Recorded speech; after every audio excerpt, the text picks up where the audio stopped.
If a passenger hails a ride-sharing ride, whether through Uber or Lyft, and that passenger is injured doing that ride, let's say in a car accident, or God forbid a driver assaults the passenger in any way, should Uber or Lyft be held accountable, whether civilly or criminally, for what happened to that passenger? Now, what about folks as a driver? As a driver, if you pick up a passenger and that passenger tries their best to murk your ass or carjack you, should Uber or Lyft face any accountability for linking you up with that passenger? That is what we're going to talk about today. What up, folks? Once again, it is your boy Tim with another ride-sharing video talking about legislation coming out in regards to this. Check this out.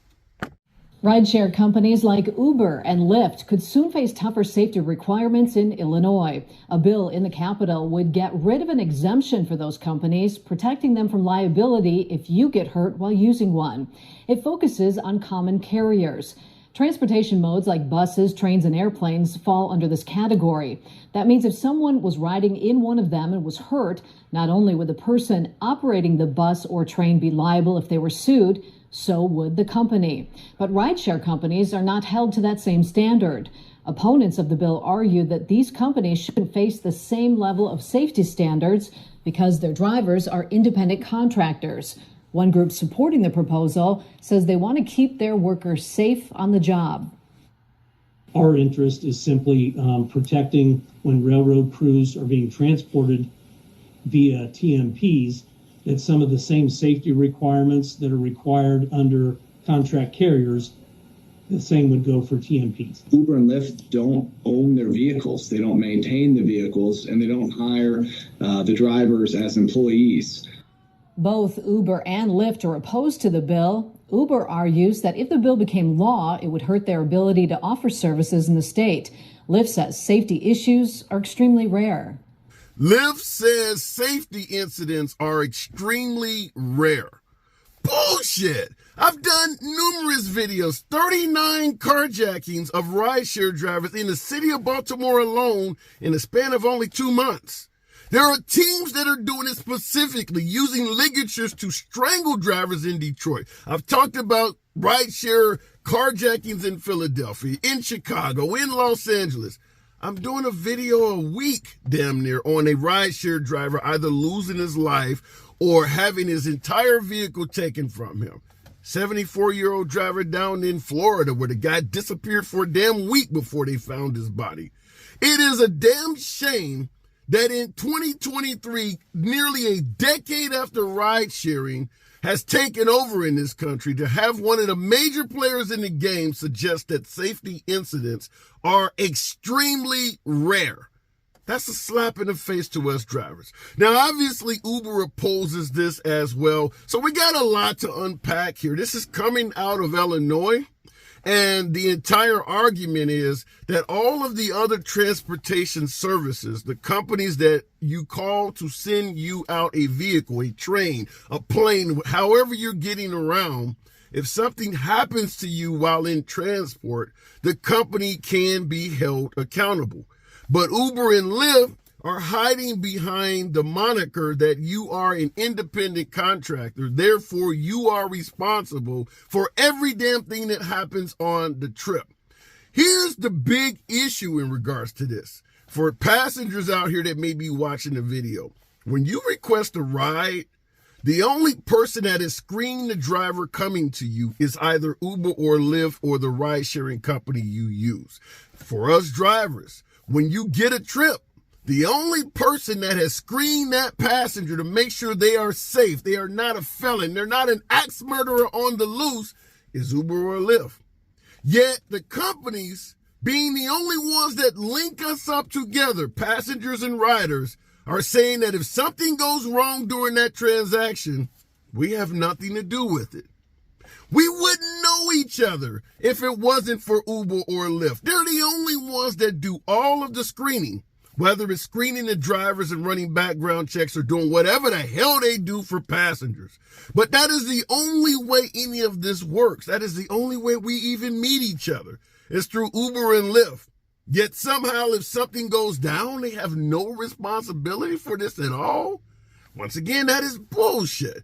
So kudos to the state of Illinois. And I want to ask my veteran drivers, because obviously this is going to lead to some significant pushback, predominantly from Uber, who is known for pushing back. They're going to probably continue to threaten the state of Illinois to potentially take ride sharing away from that state altogether. But do you favor this? Asking my veteran drivers, do you favor something like this? Now, obviously, Uber wants to hide behind the moniker that we are independent contractors, because at the end of the day, if something happens to a passenger, how much are they going to recoup from a driver making $39 per utilized hour?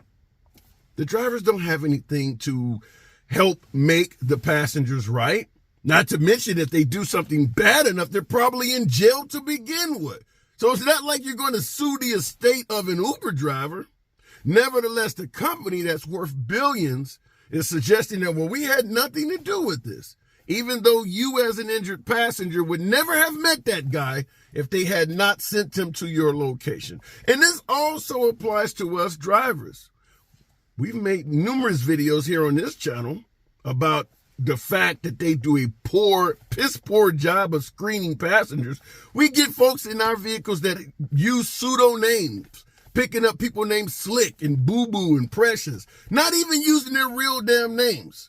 So the idea that the companies should have no responsibility if something nefarious happens during the transaction is ridiculous. So I'm personally going to say shout out to the state of Illinois for sending this legislation down the pipe, because once you start hitting folks in the pocketbook, they start paying attention. I've said this in every single video I point out. All roads to success from Uber or Lyft goes through the path of legislation.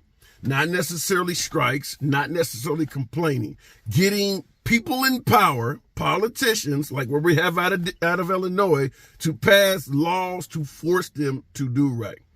I hate to make the hip hop comparison, but these companies are kind of like Suge Knight, for any of you folks who know the hip hop industry. Talking about Suge Knight, a guy that could have been a billionaire, could have controlled at least a large portion of the hip hop industry, but he wouldn't treat people right. So that's why all kinds of shit happened to him. That's where all these suits are coming from towards Uber and Lyft. None of this would be happening if they had just treated drivers right, treated the passengers right, and not put themselves in these positions to begin with. All of this stuff, whether complaints from drivers, strikes, you got complaints from city council meetings and things like, it's all because they started out treating everybody like shit. That is what this stuff is coming from. I'm doing video day in, day out of different entities, whether it's drivers, metropolitan areas, or passengers going after Uber or Lyft, particularly Uber, because they've been screwing us all over since day one. But I am a huge fan of this. Certainly the idea that if something goes wrong, putting all the onus on the driver to handle the civil suits and things like that, when the driver had no power at all in terms of making both parties come together. We don't get to know each other unless Uber or Lyft makes the connection. Something like this would force them to better screen the passengers and better screen the drivers. There's a hell of a lot of drivers out here that should not be driving, and a hell of a lot of passengers out here that should not have the ability to hail rides. And if Uber and Lyft knew that they could be held accountable for that, all of a sudden making that $10 per trip would not be as important anymore. So hopefully this comes out. Last but not least, I hate to go into the political sphere, but I've brought this up before in my previous videos. Now, this is coming out of Illinois. Yesterday, I brought you a video coming out of New York where the guy fought to get raises on the city council meeting. California's not doing as well. Minnesota's not doing as well, but they are in the fight. So is the state of Michigan, I believe the state of Pennsylvania, and a few other states. Why am I talking politics? Why the hell is there nothing going on in states where the government is Republican based? I'm willing to do any video. I'm willing to treat any politician fairly if they're fighting for us drivers. They're facing the same shit in Alabama, Mississippi, and Texas that drivers are facing in Illinois, New York, or some of these other northern states. Yet you never seem to hear any type of legislation being pushed for drivers to benefit in those areas. Why is that? I hate to bring it that way, but I just wanted to point that out, that I strongly believe that the successes for drivers are going to first come through Democratic areas. That's where all of the fighting and all of the headway is being made. I'm not hearing anything in Wyoming, Idaho. I mean, there are ride-sharing markets in all of these damn areas. Houston is the 4th largest city in America. I'm not hearing a lot coming out of Dallas or any of these other bigger cities down south. It's always Philadelphia or Boston or New York City or Chicago. Seattle has done a lot, throughout California. What the hell's going on with that? Let me know in the comments. If you think I'm getting it wrong, feel free to comment. Let your boy know. I always invite criticism and dissent. Keep it civil. And I'll catch you in the next video. And as always, subscribe to the damn channel. See you later.